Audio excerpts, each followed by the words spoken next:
Gas leakage వల్ల ఏర్పడిన ఆవిరి మేఘం కార్మికుల ఊపిరి తీసింది. ఒక చోటి నుంచి ఇంకొక చోటికి రసాయనాలు సరఫరా చేసే క్రమంలో ప్రమాదం జరిగింది. అచ్యుతాపురం సెజ్లోని ఎసెన్షియా పరిశ్రమలో ప్రమాదం జరిగిందని మధ్యాహ్నం 3 గంటల సమయంలో ప్రపంచానికి తెలిసింది. అయితే 10 మందికి పైగా గాయపడ్డారని, ఒక్కరే చనిపోయారని ముందుగా సమాచారం వచ్చింది. ఎప్పుడూ జరిగినట్టే జరిగి ఉంటుందని అంతా అనుకున్నారు. ఎన్డీఆర్ఎఫ్ బృందాలు, అధికారులు ఆ కంపెనీ లోపలికి వెళితే తప్ప ప్రమాద తీవ్రత ఎంతో అర్థం కాలేదు. చనిపోయింది ఒకరిద్దరు కాదని, 10ల సంఖ్యలో అని తెలిసింది.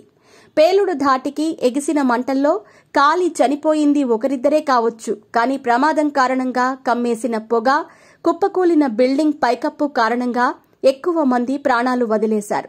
సుమారు 40 ఎకరాల్లో విస్తరించి ఉన్న Essentia advanced science private limited కంపెనీలో మధ్యస్థ కెమికల్స్ ఇక్కడ తయారు చేస్తారు. ఇక్కడ దాదాపు 400 మంది ఉద్యోగులు 2 షిఫ్టుల్లో పనిచేస్తూ ఉంటారు. ప్రమాదం జరిగిన 22 ఆగస్టు బుధవారం నాడు మొదటి షిఫ్ట్ కార్మికులు డ్యూటీ ముగించుకుని వెళ్లిపోతూ ఉండగా రెండో షిఫ్ట్ వాళ్లు విధుల్లోకి వస్తున్న టైంలో ప్రమాదం జరిగింది. ఇలాంటి కంపెనీల్లో గ్యాస్ లీక్ అయినప్పుడు గాలిలో కలిసిపోతే ప్రమాద తీవ్రత పెద్దగా ఉండదు. కానీ అదే ఓ రూంలో ఉండిపోతే పెను ప్రమాదం జరుగుతుంది. ఇప్పుడు అచ్యుతాపురంలోని ఎసెన్షియా పరిశ్రమలో జరిగింది కూడా అదే. ఓ గదిలో గ్యాస్ లీక్ కావడంతో ఆ గ్యాస్ ఓ ఆవిరి మేఘంలా మారిపోతుంది. మిథైల్ టెరిసరీ బ్యూటైల్ ఈథర్ గాలిలో కలిసింది. భవనంలో మూలమూలలకు వ్యాపించింది. ఇలా దట్టంగా పొగలా ఏర్పడిన ఆవిరి మేఘం పేలటంతో ప్రమాదం జరిగింది.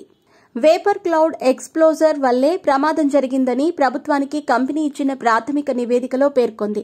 3వ అంతస్తులో ఉన్న రియాక్టర్ నుంచి కింది అంతస్తులో ఉన్న ట్యాంకర్లోకి మిథైల్ టెరిసరీ బ్యూటైల్ ఈథర్ ద్రవ రసాయనాన్ని పంపిస్తున్న టైంలో ప్రమాదం జరిగినట్టు తెలిపారు.